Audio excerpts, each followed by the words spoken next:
헤드라인입니다. 전국 검찰 내 원활한 의사소통을 위해 마련된 다자간 영상회의 시스템이 본격적으로 운영됩니다. 지난해 12월 29일 형사사법 절차의 전자화를 위한 형사사법절차 전자화 촉진법 등 2개 법안이 국회를 통과함으로써 5월부터 시행됩니다. 사이버 검찰 홍보대사로서 국민과 검찰이 잇는 다리 역할을 톡톡히 해내고 있는 검찰 블로그 기자단. 그 생생한 현장을 취재해봤습니다. 속칭 바지사장 등을 내세워 법망을 피해가던 사행성 게임장 업주가 마침내 영업장부 지문감식 수사를 통해 인지구속됐습니다.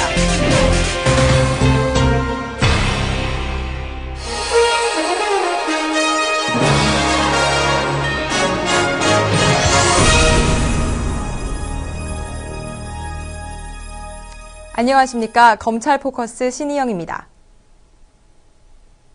첫 번째 소식입니다. 만약 제주지검에서 대검찰청 회의에 참석해야 한다면 비행기를 타고 오고 가야 할 것입니다. 하지만 이제 그러지 않아도 되겠습니다. 검찰 내에 다자간 영상회의 시스템이 구축되어 본격적으로 시행되기 때문입니다. 검찰에 불고 있는 변모된 회의 문화, 오정석 기자가 전합니다. 또 이 자리가 우리 또 검찰사에서는 또 중요한 역사적인 자리가 되리라고 생각을 합니다. 제가 소통으로 하나됨을 늘 강조를 했는데 오늘 이 화상회의를 통해서 우리 검찰이 다시 하나 되기를 바라고 서로 얼굴을 보며 진지하게 회의를 하고 있습니다. 하지만 이들이 있는 곳은 같은 회의실이 아닌 광주와 서울, 각자의 근무지입니다. 이번에 검찰에 새롭게 도입된 영상회의 시스템을 통해 가능했던 것입니다. 온라인을 통해서 실시간으로 쌍방향 의사소통을 할 수 있다는 게 참 새롭고 신기했던 것 같고, 검찰의 영상회의 시스템은 검찰정보통신망을 이용해 대검찰청과 전국지방검찰청 간의 동시회의가 가능한 것으로 HD급 시스템입니다. 이번에 대검찰청과 18개 지방검찰청에 설치돼 최대 20명까지 동시회의가 가능합니다. 한마디로 소통을 위해서라고 할 수 있겠습니다. 검찰총장님과 일선의 검사, 수사관이 직접 대화를 하게 되었고 또 대검과 일선청이 바로 소통함으로써 검찰이 한 방향으로 나아갈 수 있게 되었습니다. 영상회의 시스템은 LCD 모니터와 카메라가 일체형으로 이동이 가능해 회의실을 변경할 때도 유연성 있게 사용할 수 있습니다. 영상회의 시스템 이야기가 처음 나온 것은 지난해 8월. 약 5개월 동안 준비해오면서 넘어야 할 산도 만만치 않았습니다. 총장님 지시로 시작하였지만 화상회의 시스템이 검찰에 꼭 필요한지 고민이 컸었습니다. 신한은행 본점, 또 지점, 포스코 등을 벤치마킹하면서 그 사용자들이 한결같이 유용하게 활용하고 있다는 얘기를 듣고 저희들도 도입하면 잘 사용할 수 있겠다는 그런 확신을 갖게 되었습니다. 또 만약에 도입하게 되면 우리가 대검 8층 회의실이나 1선청의 검찰 환경에 맞게 디자인적으로 잘 구성할 수 있도록 하는데 고민이 컸었습니다. 모니터를 설치하는데도 문제는 남아 있었습니다. 지금까지 한 번도 고친 적이 없는 대검찰청 8층 대회의실의 경우 회의실 자체 분위기를 훼손하지 않으면서 색상과 모니터 크기 그리고 디자인 등을 고려해서 준비해야 했습니다. 검사님들이 다 알고 계십니다. 365만 원. 누가 뒤에서 알고 있는 것 같은데. 검찰 내에 디지털 회의 문화를 정착시키고자 도입된 이번 영상회의 시스템은 직원들의 다양한 의견을 수렴해 의사결정을 보다 신속히 전달할 뿐만 아니라 시간과 경제적인 면에서 많은 이점이 있을 것으로 내다보고 있습니다. 앞으로 실무적으로 많이 활용될 수 있도록 하겠습니다. 특수, 공안, 또 강력, 형사, 각 전문부서별로 교육이나 또는 지시사항 또는 협의사항들에 대해서 이 화상회의 시스템을 통해서 많이 활용할 수 있도록 그렇게 하겠습니다. 그리고 내년도에는 예산을 충분히 확보해서 지점까지 확산해서 전국청이 화상회의 시스템을 운영할 수 있도록 그렇게 추진하도록 하겠습니다.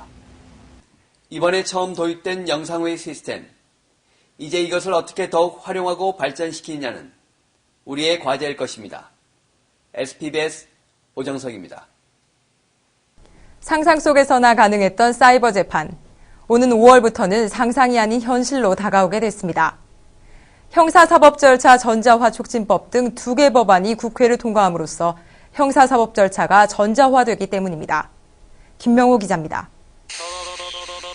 음주운전으로 입건된 경우 적발 당일 경찰 수사에서 법원의 약식명령 확정까지 받으려면 불안 속에서 적어도 4개월 이상을 기다려야 합니다. 하지만 오는 5월부터는 그 기간이 단 15일로 단축됩니다. 지난해 말 약식 절차에서의 전자문서 이용 등에 관한 법률이 국회를 통과했기 때문입니다. 지난 2003년 전자정부 과제로 선정된 형사사법 정보시스템 구축 사업은 여러 형태의 논란과 법원, 경찰 등 관련 기관과의 이견으로 수년간 표류해오다 마침내 2009년 12월 관련 법안이 국회를 통과함으로써 결실을 맺게 되었습니다.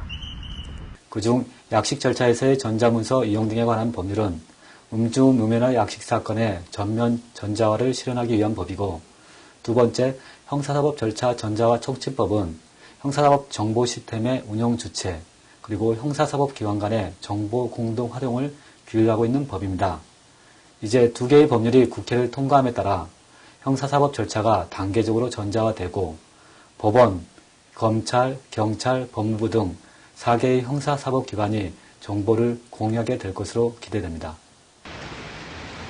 이번 법률이 시행되면 음주 무면허 운전 사건의 경우 경찰 입건 단계부터 법원의 약식명령 송달 등 전 과정이 형사사법 정보 시스템에 의해 온라인상에서 이루어지게 됩니다.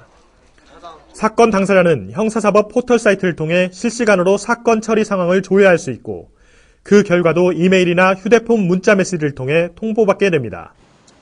형사사법 정보 시스템, 오는 3월 서울 남부지검에서의 시범 실시를 시작으로 6월이면 전국청으로 확대 운영됩니다. 형사사법 절차의 투명성 제고는 물론 대국민 서비스의 질적 향상에도 크게 기여할 것으로 보입니다. 또한 비용 절감 면에서도 긍정적입니다. 우편 발송 및 종이문서 비용 약 32억 원, 업무의 효율화에 따른 단위시간 감소 효과를 환산하면 약 256억 원, 연간 총 288억 원의 예산 절감 효과를 기대할 수 있습니다. 이번에 형사사법 정보 시스템이 개통되더라도 모든 사건이 전자적으로 처리되는 것은 아닙니다. 다만 음주 무면허 전자약식 사건의 성과에 따라 단계적으로 전자화가 확대될 것으로 예상됩니다. 정보기술 강국 대한민국에서 세계 최초로 실현되는 전자화된 형사사법 정보 시스템, 내실 있게 운영 의무를 살림으로써 세계 속 인류 검찰로 한 단계 도약하는 전기로 삼아야 할 것입니다. SPBS 김명호입니다. 지난 2008년 국민과 검찰을 잇는 의사소통의 하나로 탄생한 검찰 블로그 기자단. 최근 이들이 본 검찰 세상과 검찰청 사람들 이야기가 담긴 책이 출간되기도 했습니다. 이번 시간에는 검찰 블로그 기자단이 어떤 활동을 하고 있는지 따라가 봤습니다. 원은주 기자입니다. 이른 아침, 대학교 4학년생 박혜리 씨. 방학 중임에도 불구하고 어디론가 향하는 발걸음이 바쁩니다.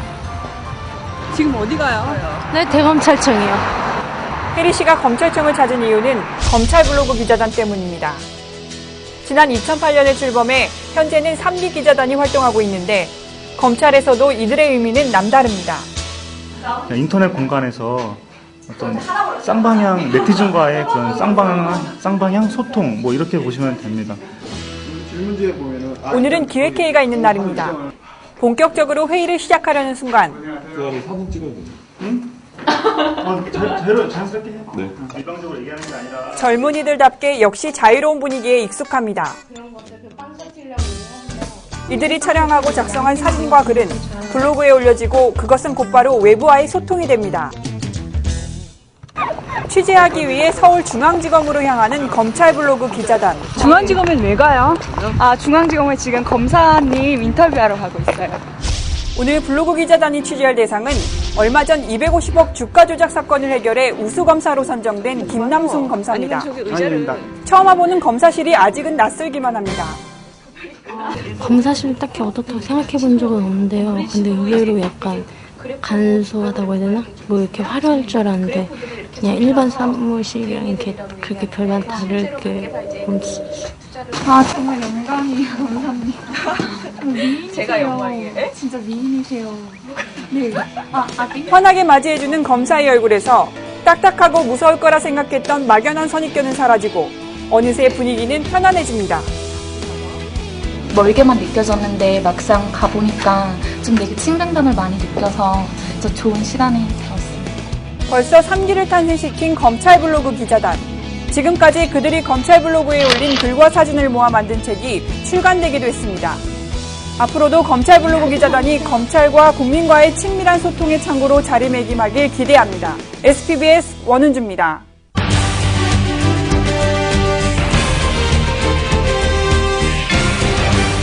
사행성 게임장을 단속해도 이름만 사장인 속칭 바지 사장만 검거돼 실제 업주 검거에는 어려움이 많았습니다. 하지만 그 흔적은 남기 마련입니다. 검찰은 지문 감식을 통해 사행성 게임장 실제 업주를 구속 기소했습니다. 정영민 기자입니다. 청주 시내 한 임대 사무실입니다. 지난해 7월만 해도 이곳은 불법 사행성 게임장으로 단 열흘간 운영되다 경찰에 적발됐습니다. 이들은 단속을 피하기 위해 차량을 이용한 이동식 한전소를 만드는 치밀함까지 보였습니다. 하루에 많게는 1억 원, 불과 열흘 동안 5억 원의 돈이 오갔습니다. 당시 업주 박모 씨를 비롯해 손님 손모 씨와 종업원 8명이 검거돼 검찰에 송치됐습니다.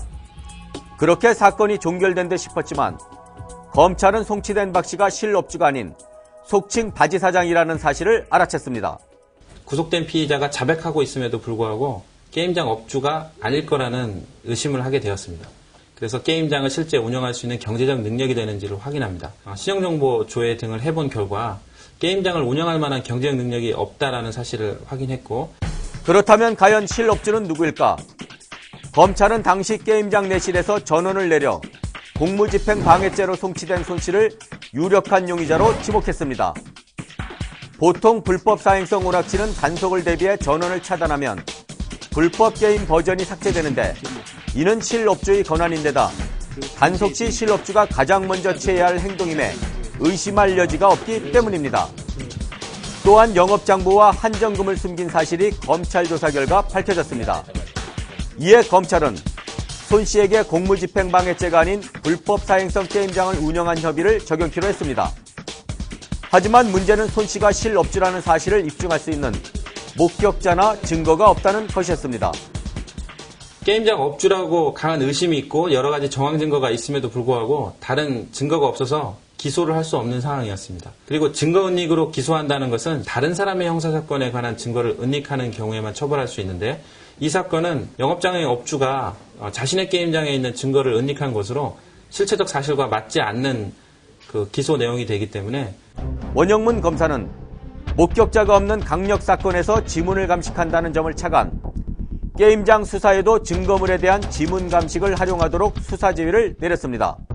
그 결과 영업장부에서 손 씨의 지문이 발견됐고, 영업장부의 내용을 면밀히 검토한 결과 송치된 게임장 영업기간이 10일이 아닌 150일이었다는 영업 내용 사실을 밝혀냈습니다. 또한 손 씨는 이번에 적발된 게임장 외 시외버스 터미널 인근을 포함 청주 시내 2곳에서 불법 게임장을 운영하면서 한전 영업을 한 사실까지 드러났습니다. 여기서 게임기 안에서 나오는 게 경품으로 쓰는 겁니다, 이제. 한 장이 나올 때마다 5,000원 거리입니다, 이게 5,000원. 아, 이게 한 장에? 예, 한 장에 500원으로 공제 한 4,500원씩. 손 씨는 지난 5개월 동안 이곳을 포함한 게임장 3곳을 운영하면서 69억 원을 한전해 3억 7천여만 원의 부당이익을 취했습니다. 검찰은 지문 감식을 통해 손 씨의 게임장 운영 혐의를 밝혀 구속 기소하고 앞으로도 불법 게임장 수사에 지문 감식을 적극 활용키로 했습니다. SPBS 정영민입니다.